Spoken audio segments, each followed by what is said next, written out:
All right, welcome to the Make Your Mark Live recording. Today, we're excited to have live with us Josh Linkner, and Josh has a list of accomplishments that kind of doesn't even fit in this room of mine here. It's a lot going on. Not only has he been a serial entrepreneur and a very successful one, but he's involved with a new company now that a fairly new company that I'm excited to be hearing more about. It's called beSPOKE, and it's really focusing on how to really become a much better public speaker. And again, it's not just for one person, but it's for 1,000 people and so on. And before I keep on blabbing with the intro, Josh, hello, thanks for being on board. Thanks for having me today, and hope you and your family are safe and healthy. And likewise, and everybody participating. And I guess really to just jump right in, you've been involved with a lot of different things, but what caused you to want to do this? In other words, what compelled you to say, look, I want to teach other people how to be better at, in this case, public speaking? I've had the chance to really study the craft and art of public speaking for many years. And what I realized, I play music also, and most people can learn an instrument if they try it. It's not like you're born playing guitar or violin or something.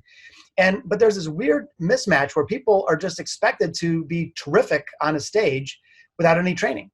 And in corporate America specifically, very little training, even though it's such a high stakes moment when you're in front of people. And many of us, and even in other professions, sports included, really haven't been trained in how to be effective in a public speaking environment. And so we're so passionate about helping people close that gap so that they can perform better, they can communicate better. And then separately, there's actually a wonderful business opportunity for those that want to pursue this as a professional career, specifically after coming out of professional sporting arenas. So we're passionate about helping people get their messages out there and making a business out of professional speaking. That's a great answer. And it's absolutely true across so many facets, because I think, something we talked about a few minutes ago, but I think the average person sees public speaking as something they'll never do. The average person says, well, I can't be that person up on a stage. I can't be that person that, as you said, even has a business as a public speaker. I can't be that person who blank, blank, blank. And true, it is challenging to become a really good public speaker. But again, I always like to say you don't need to be that person up in front of 3,000 people or 200 people, but you may be leading a team meeting. And if you can, there are lots of different things I've learned over some time, but even cutting out as simple things as the filler words and being more, impactful with the words you use and how you say them is so important. So I think, the first thing I want to ask you is, looking back through your career, what was, and I know, as you said, you're also a very talented jazz guitarist, but what was the first time that you remember being in front of people, and what was that experience like? Well, the first time I actually feel like I did a performance, I was in elementary school, and I got the starring role for some kid play, and I had no business getting the starring role. I think they just picked me for some reason. And I thought it was kind of thrilling, actually, and it was dangerous and fun, and I just kind of dug it. And because I had the chance to put myself through college playing music, and I've been on a lot of stages, I don't get stage fright. And by the way, there's lots of tricks on how people, even who are terrified of public speaking, can eliminate the stage fright. And I just sort of enjoy the live performing arts element of it. And that's what jazz is all about. It's a live performance art. But then I started in business realizing that it became a wildly competitive advantage. Those that can communicate effectively, whether it's in front of 2 people or 2,000 people, are often the ones that win, that raise capital, that close deals, that drive performance. And so most people don't think that this is a superpower that can be cultivated and used for advantage. They think it's just sort of like a secondhand thought, but I saw there was an opportunity. So I really took the time to study, and I still today, I listen to tape, I study the technical aspects, but you have 2 people, identically skilled, identically experienced. One's a great speaker and the other isn't. There's just going to be a night and day difference in terms of their end results. That's so well stated. And, it's interesting that I have many friends who, in person, when I'm seeing them and I talk to them, they're absolutely brilliant, they're eloquent and so forth, but you put them in another environment and they freeze up, or they stutter, or they don't really know what they want to say. So and you're right, those people that close the deals, those people that are better salespeople or business developers, are the ones that really have started with almost the first step of becoming better at the speaking before they do the selling. You're absolutely right. I So what really is want to touch on something? one thing that's so important that in the research, we often see some great orator, you see Dr. King giving his make a dream, get a dream speech. And we think that that person's just so naturally gifted and that it's just this natural gift. And some people are born to do this and others are not. Not at all. That's totally false. Any one of us can become effective and can be strong on stage. If you can learn to swing a tennis racket, you can learn to be a professional speaker. And so the good news is that this is a learnable skill. Doesn't mean it's easy, doesn't mean it doesn't require practice, but it's absolutely a learnable skill. Well, and you're absolutely right about the swinging of a tennis racket or any other thing you learn. With more and more practice, you become better and better at it. And it's interesting. A few years ago, I started taking. I was involved with Toastmasters, and it's a little bit of an interesting setup because at first you don't really know what you're getting yourself into, and it's a different way of educating and speaking. They don't actually teach you how to speak, but just by the nature of how the structure is set up with the meetings and so forth, you hear other people do it, you hear the critiques and so forth, and you just by nature of. But the bottom line with that is practice and becoming better at the craft. So when you first speak to somebody who wants to be a better public speaker, what is the first? What are some of the first steps you like to tell people to try to, even something they can practice while they're at home today? Well, so there's content elements to speaking, and then there are performance elements to speaking. A couple of things. It sounds like you're asking more about performance elements, and a couple of just simple hacks. One thing that people do too often when they're on a stage, in front of any audience size, by the way, it could be a boardroom or a bigger stage, is they tend to just sort of wander aimlessly, as if their job was to be pacing like a caged animal. And when you do that, when you're off balance, audiences have something called mirror neurons. And I don't mean to get all geeky, but basically they pick up what you're putting out. So if you are off balance and pacing all over the place, they're going to feel off balance and your message is going to fall flat. It's going to undermine your credibility. So even though it's contrary or counterintuitive, you're better off actually standing right in the middle of the stage and standing still. If I deliver a message, and it's hard because we're on Zoom right now, but if I deliver a message and I'm pacing all over, it just feels weird, but it doesn't land. On the other hand, if I'm just standing real straight and in good posture and I'm planted, you don't notice my choreography, but you feel my message and my confidence. So that's one simple technique. Another quick one for you is that gesture, in other words, what you do with your hands, has a lot to do with how audiences feel about it. So some people talk like this, they're just waving their hands around aimlessly, and it's just this random motion, and it undermines their ability to be effective. Way to think about gesture is that up and down, the vertical axis has to do with energy level. So if you're trying to communicate something that's high energy, you might be like, listen, it's high energy. And you think about how Bernie Sanders is like, oh, blah, blah, blah, it's this sort of like crazy guy. On the other hand, if you're saying something somber, you're going to bring your arms down. And what you don't want to do is have a mismatch.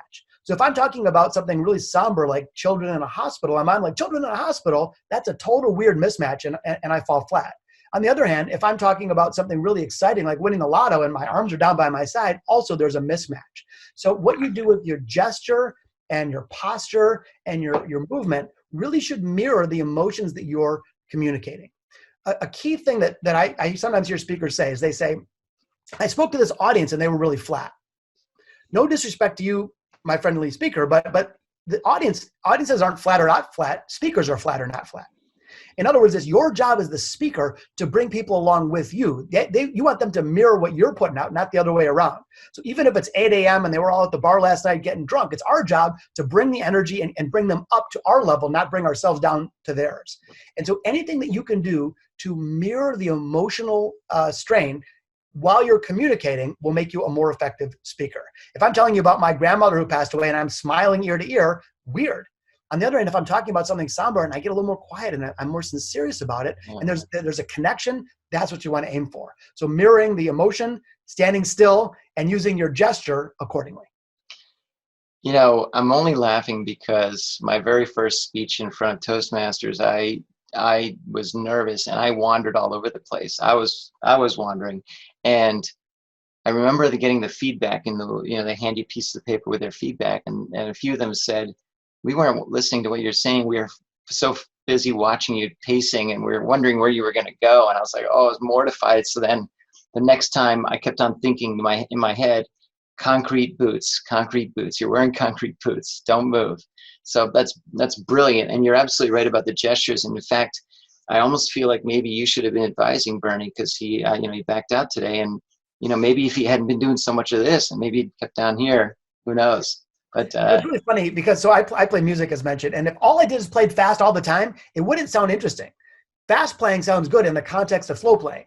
And so if you're Bernie or any politician and all you do is this, it gets toned out after a while. If you do that occasionally, that's a very different thing. So also an important part of speaking is thinking about variances up and down, having the nuance to go higher, go low. And sometimes you do that with volume, with gesture, even in your vocal tone. If you think about your vocal tone as a continuum, on the low end, this is CNN. And that's your resonant voice. That's your low end voice. If that communicates confidence and authority.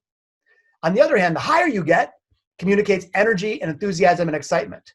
So what you don't want to do is be all up or all down or even all in the middle.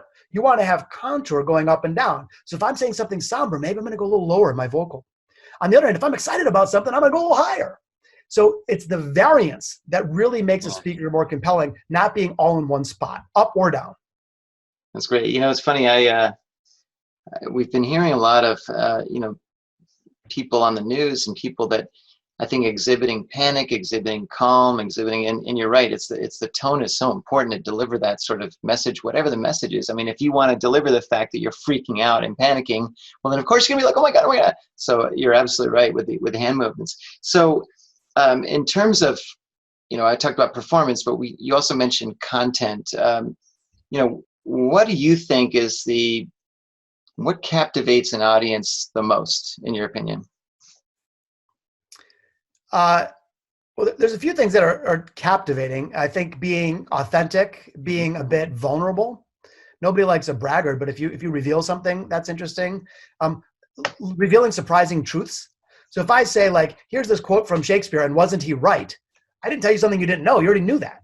If I said, on the other hand, here's this quote from Shakespeare, and all respect to Mr. Shakespeare, look how wrong he was, and here's why, that's much more interesting. So there's some tension and release tends to work really well. But a couple of things that people often do wrong. First thing they do wrong is they believe it's their job to instruct an audience on everything that they've ever learned on that topic. So if I'm talking about auto mechanics and I tell you every darn thing, I'm going to put you to sleep. And so one key thing is narrowing your message into a much smaller aperture, like going deeper in one thing rather than trying to communicate too much. And your job isn't to give everybody everything you know. People want less rather than more. We say this in music all the time. You always want to leave an audience wanting more, not wanting less. Right. And so brevity, being concise, and staying on point are mission critical. Okay. And so with the content angle, so if, again, maybe I'm speaking to a group of insurance specialists. Well, I'm not going to teach them everything about insurance. So I want to really, I think where people sometimes fall flat is the idea that when they're speaking to an audience, they don't necessarily put themselves in the shoes of the audience member. They're thinking, I need to tell everybody about this. I need to, instead of what are they thinking? What do they really want to hear? What do they, as you said, what do they want to bring home with this, right? So how can I craft something that really makes me focus on what they really want and need?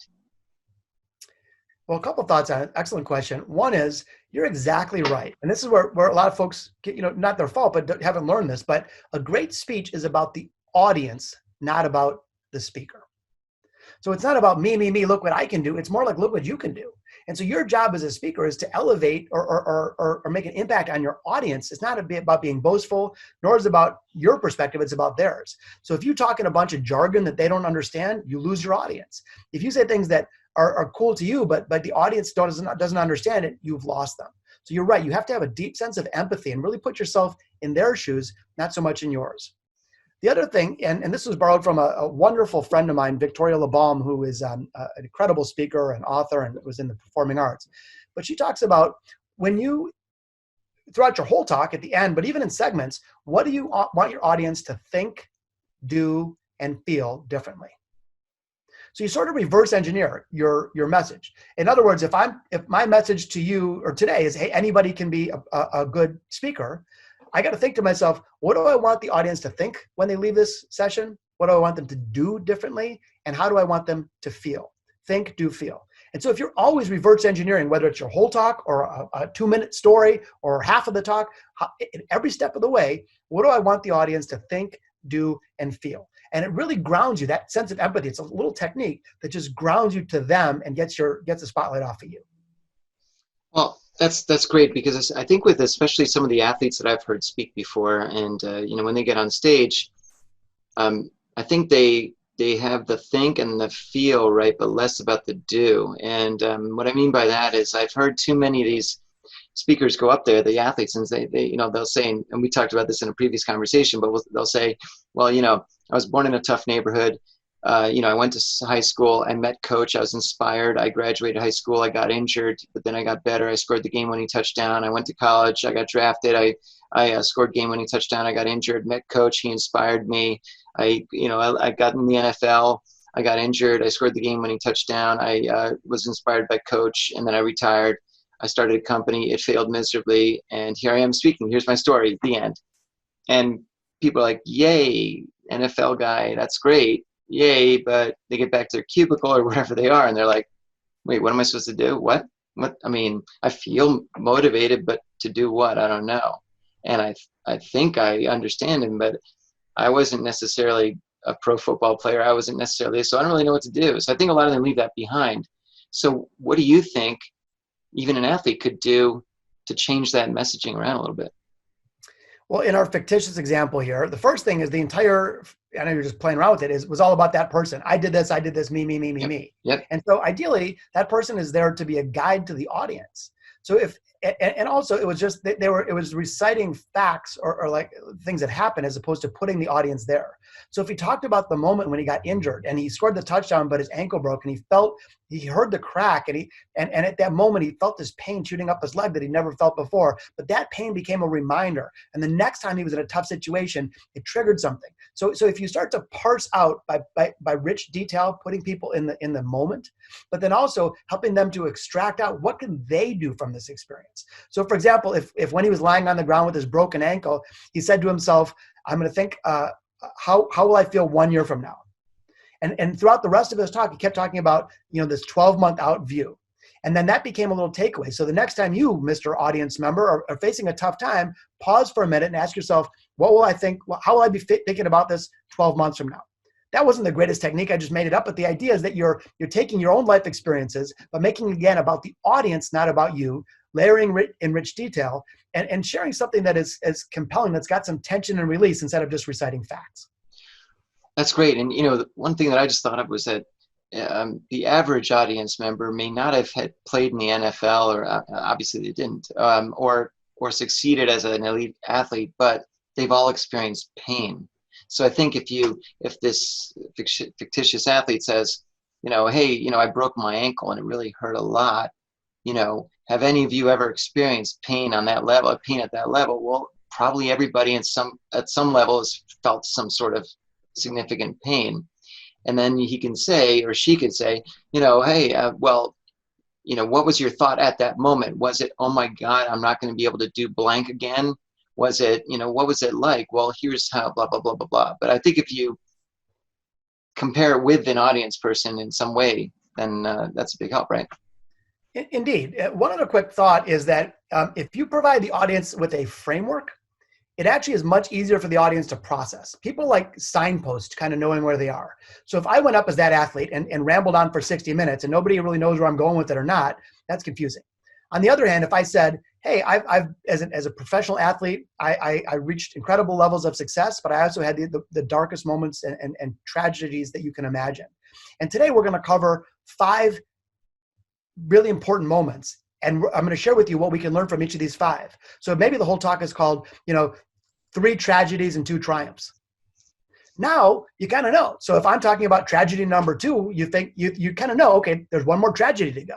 Or if I'm talking about, success number 1, I know that there's other stuff to go. So by even having a little bit of a numbered list and kind of letting the audience know where they are, okay, that was tragedy number 1. Now let's talk about triumph number 1. just the audience giving them some sense of where they are throughout the talk and understanding like where this is going. That's actually a really comforting thing for an audience. It makes it easier for them to follow along. That's really great. And before we go too much further, I do want to mention that for all of you that have questions, you can pop them into the little box down below. And why don't I jump right in and ask one right now? And this is obviously for you to answer, but are there, what topics are you most passionate about when public speaking? And, I guess the second part of this is, when is the time that you were speaking where it didn't go as planned and you had to overcome a sudden difficult situation? How do you read the audience to know that you may need to shift the narrative a little bit to make sure it's being interpreted right?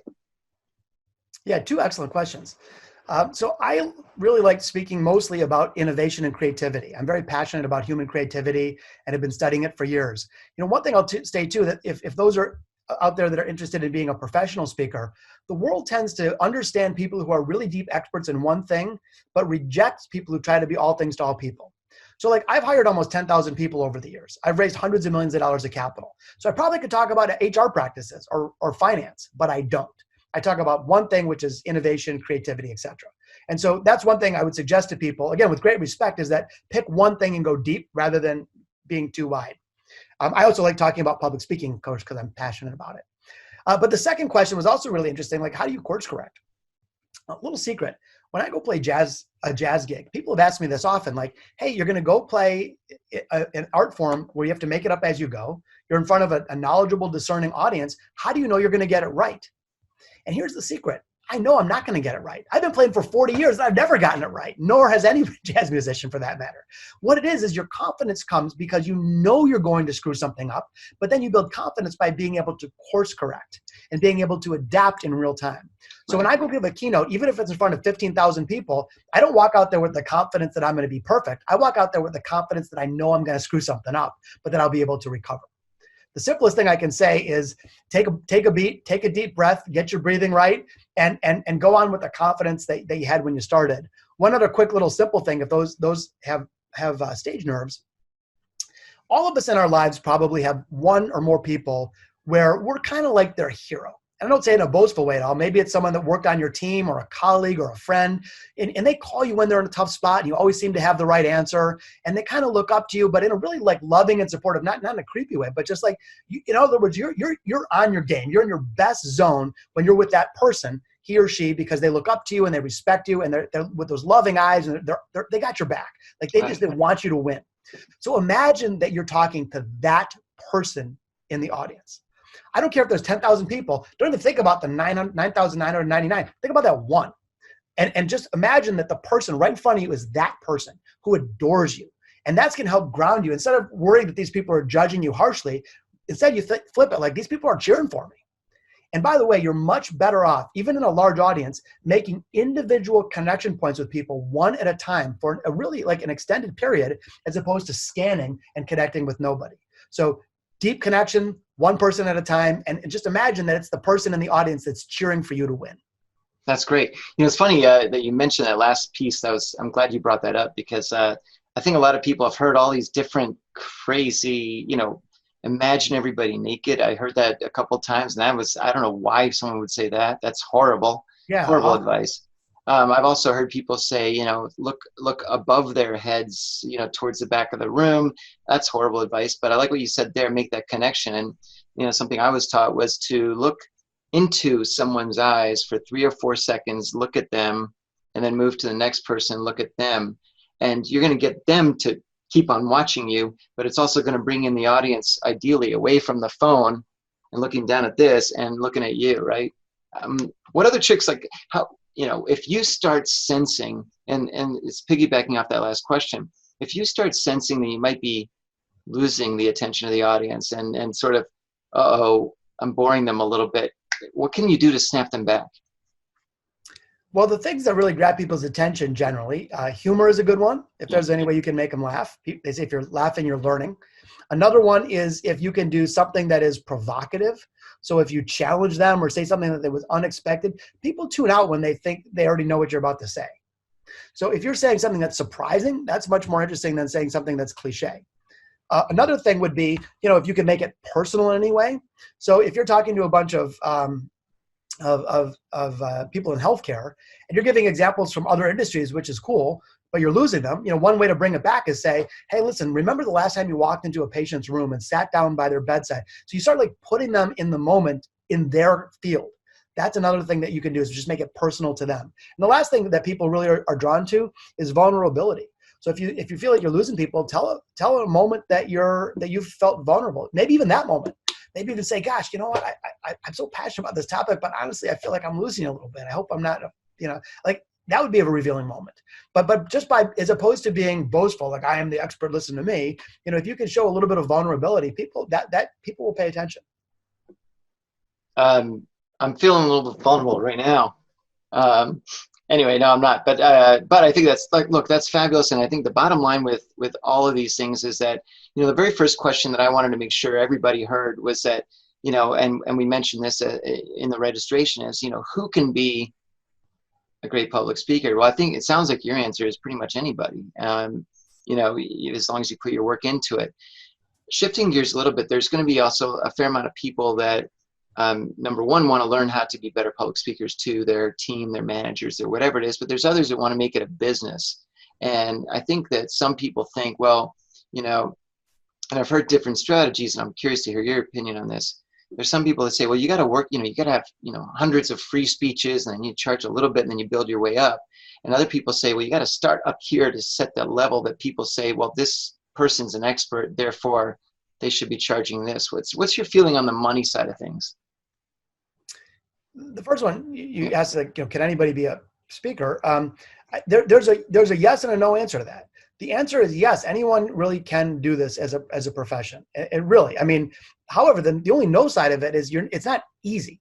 Just because you gave a great speech at your aunt's wedding doesn't immediately mean that you're a professional speaker. Nothing wrong with that, by the way. It's not a criticism at all. But you would never say, hey, I put a Band-Aid on, so now I'm a doctor.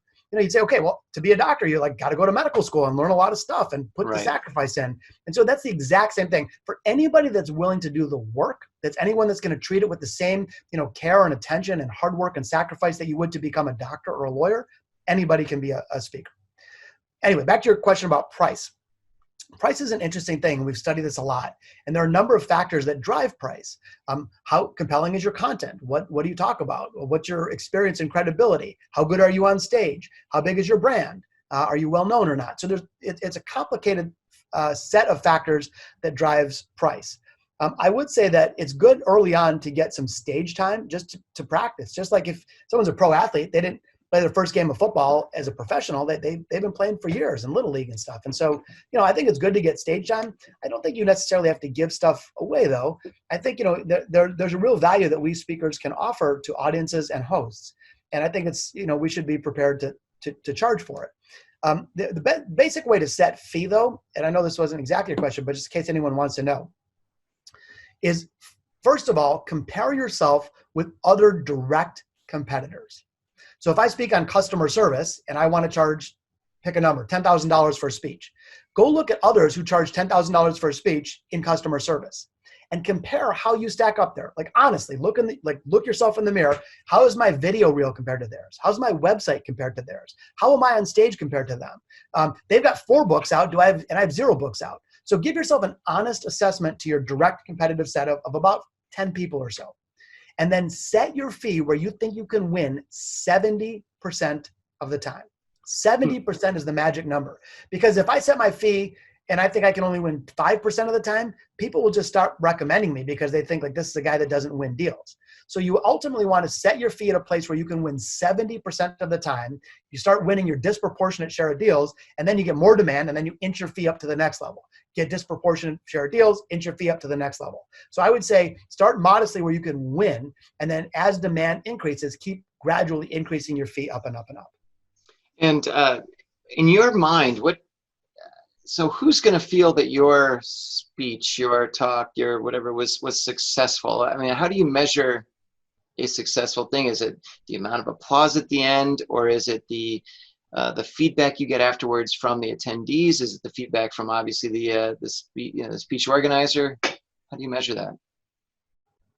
I think it's really an individual question.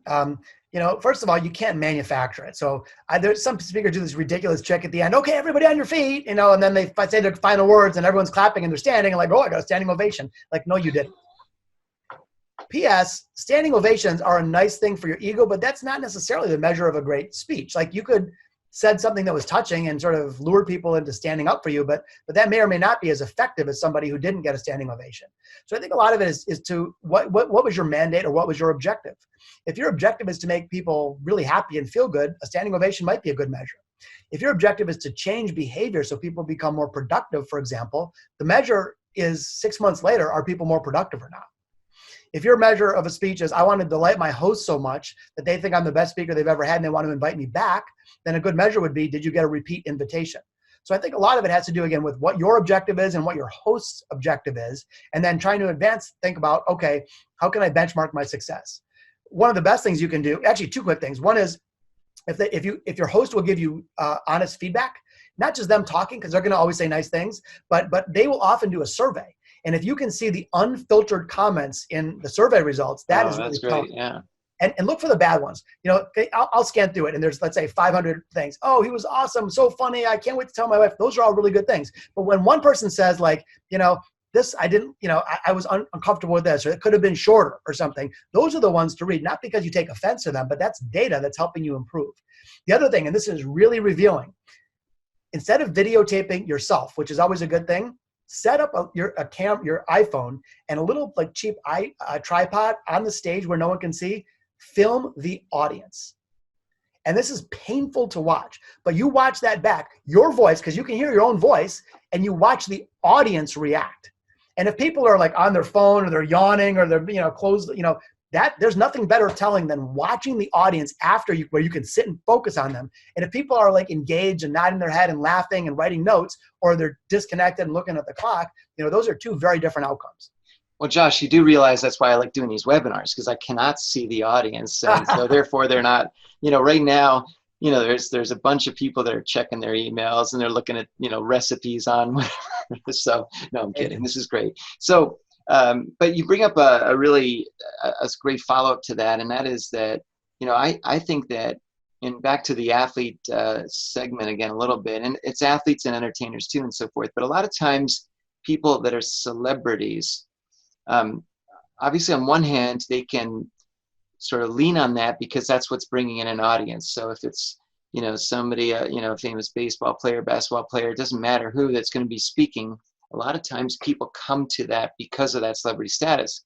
But then once they're there, you have to make sure it is memorable, right? It's not just, whoever it is speaking about something. Tony Robbins may draw people because he's Tony Robbins, but he's also got to deliver, right? And so what do you think if I'm an athlete and I'm coming to speak? We talked earlier about, the broken ankle, that sort of thing. But what's going to make someone 10 years from now say, oh my God, I saw so-and-so, Derek Jeter or somebody speak, and I remember every word he said, instead of, oh yeah, I saw Derek Jeter speak, I don't remember what he spoke about. And what's someone with that celebrity status, what can they say to stand out?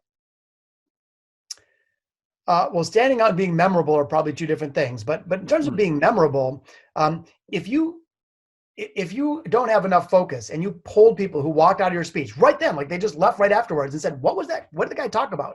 Ideally, if you have 500 people, you have 500 of the same answer. If on the other hand, I give this feedback to a speaker who's a very talented person, by the way, recently. And I thought his talk kind of went all over the place. And it wasn't being mean. I just was being honest. And I said, hey, if I walk out and polled everybody, what do you think they would say? What was your talk about? Do you think everyone would give the same answer? He thought about it for a minute. He goes, yeah, you're right. No. And so one thing to be memorable is staying focused on one topic. Second thing is being emotionally charged. If people are laughing and they're feeling connected, it's not just academic. I like to say you got to hit people in the head, the heart, and the gut. And so if it's a deeply emotional connection, people will remember how they feel. So they'll remember they won't remember every word, frankly. They're going to remember the general message and how they felt. That's the way to create memorability. The way to create differentiation, different question, is being differentiated. So if you say the same old story, I had a tragedy, I came back from adversity, now I'm okay, and you can be okay too, like that's a big yawn. what people really crave are surprising things that they haven't heard. And so you can uncover that. Like there's this guy that had no professional experience whatsoever. He was sort of a guy, didn't even really have a job. And he always felt nervous about getting rejected. So he said, I'm going to spend 100 days and see if I can get rejected 100 times in 100 days. So, and he kept upping the ante. Like the first one, he like went up to someone and asked them for $100 and they said, no, okay, rejected. But then he started doing more difficult things and asking for a date. And then he chronicled this whole journey. And now he's like made this wonderful speaking career because he was rejected 100 times in 100 days. So, but that's compelling because I don't know anyone that's been rejected 100 times in a row. What did you learn from it? What did it feel like? And so I think the key is having a broad topic area like leadership or, personal performance or whatever, but then finding a unique niche, something that's really special that someone hasn't heard elsewhere that they have to hear from you. You want people hearing things for the first time. You haven't been rejected 100 times in 100 days? Damn it. Probably more, actually. I've raised capital over the years, so probably more than that. You know what? One of my first jobs out of college was actually selling copiers door to door in Manhattan. And if you want rejection, my friend, that's the easiest way to get it. But but what it does is it teaches you how to overcome objection, which also factors into speaking, because again, you're trying to also anticipate what are some of the mental objections that your audience is feeling when they're hearing you speak, and how can you overcome some of those. So if I wanted to become a better public speaker, and we'll talk about what you do more specifically in a moment, but what are some easy resources to get, and to, is there anything other than what you're doing now, but is there anything else you might recommend that someone can do that's sort of an easy thing? I mean, not easy because there's nothing easy really about this, but what other ideas do you have? Yeah, there's a couple ones. There's a guy named Dr. Nick Morgan, who's a mentor of mine. He wrote a great book called Give Your Speech, Change the World. And it really breaks down a lot of these tactical things that I'm talking about. And it's the cost of a paperback book. He also has a blog, which is really fun to follow. The other thing I would suggest is all these are free, watch TED Talks and just study speakers. Like, what is one speaker doing differently than the other one? What if you saw one that you liked and then one you didn't like, just start dissecting it. Why? And just even take notes, like hit stop. Oh, at 5:15, he got the audience to laugh, and start asking you like, why?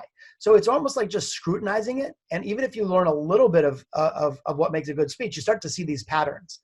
And then, study the ones that you love. I mean, I study Baptist preachers a lot because nobody sends chills down your spine like a Baptist preacher. So I mean, I'm a geek, but like I've literally watched dozens of hours of Baptist preacher sermons to see how they deliver. And I wasn't even listening to the content as much as like I was watching the rhythm and the flow. And so, again, if you want to be a great musician, what do? You practice a lot and hang out with musicians and get absorbed in it and immerse yourself. If you want to be a great athlete, what do? Same thing. So if you want to be a great speaker, spend a lot of time listening to speeches and really dissecting them and understanding like what got you excited. And then you can start to shape your own voice. You first have to learn, like anything, you got to learn your own, the basics, building blocks, and then you can start to develop your own voice. So as someone starting out, just start getting the basic building blocks down. So I'm assuming that by the time you finished listening to all the Baptist preachers, you started reaching in your pocket and you were starting to hand money out, right? I mean, they were that effective. You're absolutely right with that. That's a great example. Now we do have a question that one of the listeners posed, and that is you mentioned earlier about being hit in the gut or hitting them in the gut. What do you mean by that? Yeah, I'm sorry. By the way, that's a perfect example of a bad job. So like I said something that nobody knew what I meant.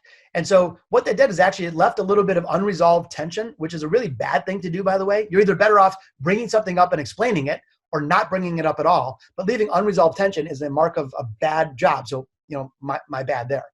But thank you for whoever asked that question.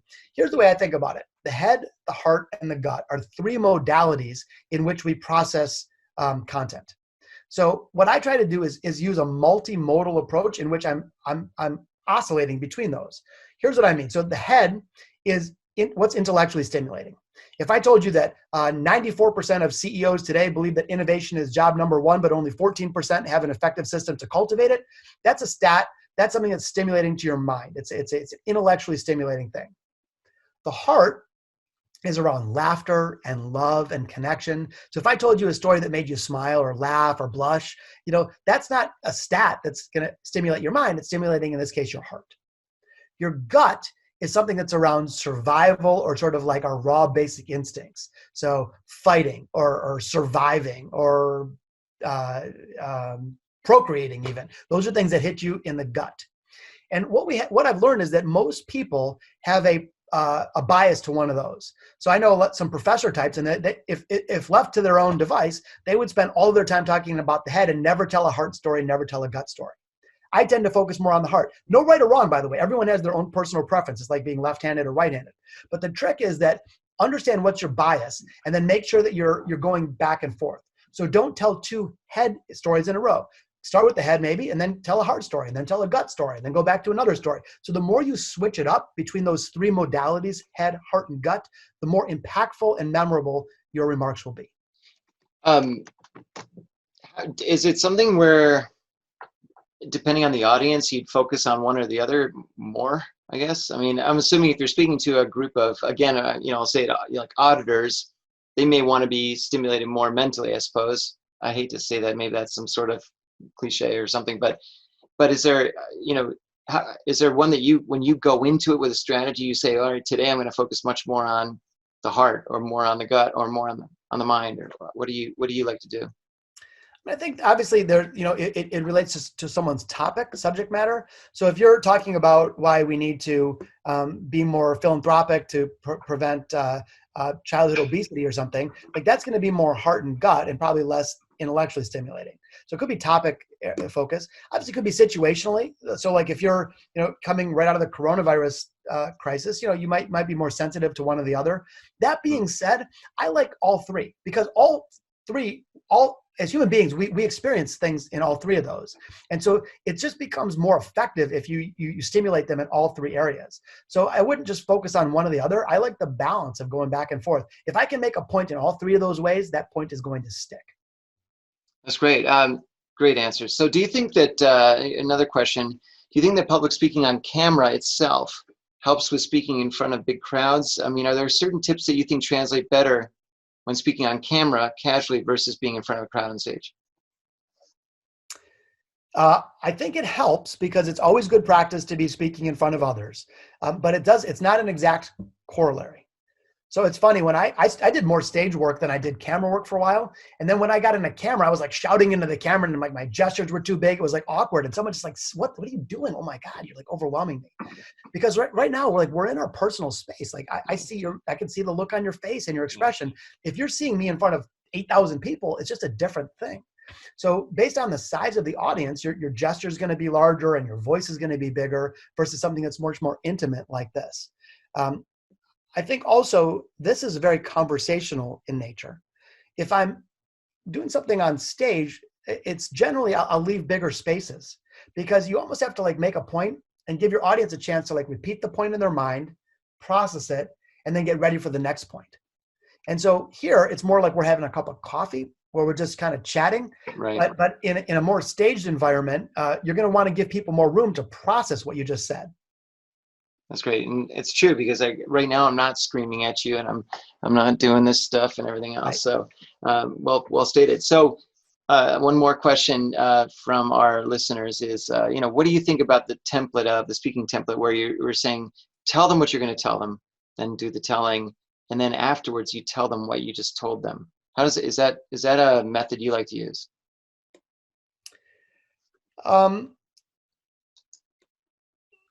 Yes and no. Yes and no. And I'm sorry to be complicated, but I want to be thoughtful about that question. So if I come out and say, today I'm going to talk about personal hygiene, and then I tell you why it's important, and then I give you a bunch of tips on personal hygiene, and at the end I say, okay, let's review our tips on personal hygiene. I guess I'm out of time. Thank you. I don't think that's the most effective way to tell a speech, to give a speech. What I think you would do is you're technically doing those three things, but the first thing you should start out in telling them what you're going to tell them why they should care. So instead of talking about, today I'm going to tell you about personal hygiene, start with a story where somebody who didn't have personal hygiene not locked down and why that was a problem for them and why it's a problem for so many people and why it's such a solvable problem. So you got to really get them to care first before you get into the how. So I prefer getting them to the first part, tell them what you're going to tell them in the form of some story or something that is compelling. Then, yeah, tell them what you're going to tell them for sure. But then instead of summarizing it in the context of now, just to reiterate my 4 points that I told you, bring it back to another story. I like this thing at the end where you tell a really compelling story and almost like pause in the middle of the story for a commercial break from the 4 points you made. So if, let's say I'm telling you this story about this girl and she just was in love and she went to this thing and all of a sudden she looks her dream in the eye. And then I almost say, okay, now right here, let's go back to our 4 points. It's almost like you pause the story, go remember those 4 points. Well, here's what she did. She did point number 1. She did point number 2. She did point number 4. And then like you're back in the story. And then she looked at him in the eyes and a little tear came down and they kissed and they embraced and like happily ever after. That's interesting.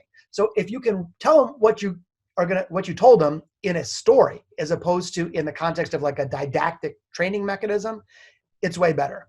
You know, when you think about the difference between a trainer and a keynote, a trainer is about just throwing information at someone and hoping they learn it. A keynote is much more, also including inspiration and storytelling, and you're taking people on a bit of a journey. And so I recommend that they use it in a little bit more artful manner. Oh, I like that. That's great. So, you know, we're getting towards the end of this. Let's see, there's one more question here I want to throw in there, and then we're going to follow up.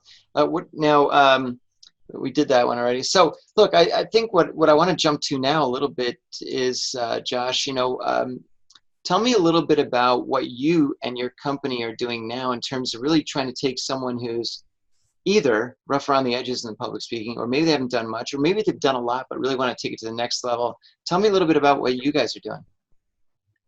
Sure. So as mentioned, you know, our organization, beSPOKE, which you can check it out, bespokespeak.com. And we have a sister organization called 3 Ring Circus, just the number 3, ringcircus.com. Because, hey, after all, it's a circus out there. But both of those organizations were really focused on helping people get better on stage and also get better off stage. In other words, building their brand and their subject matter and such that they can get on stage more frequently and at higher fees. So we help people that are new to speaking, that they just want to build skills because it will be helpful in their career and in business. We help people that are maybe experienced executives, but they also realize that if they can get better, just even investing a little bit of time and building some skills is going to help their business. But we also help people who want to approach this as a career.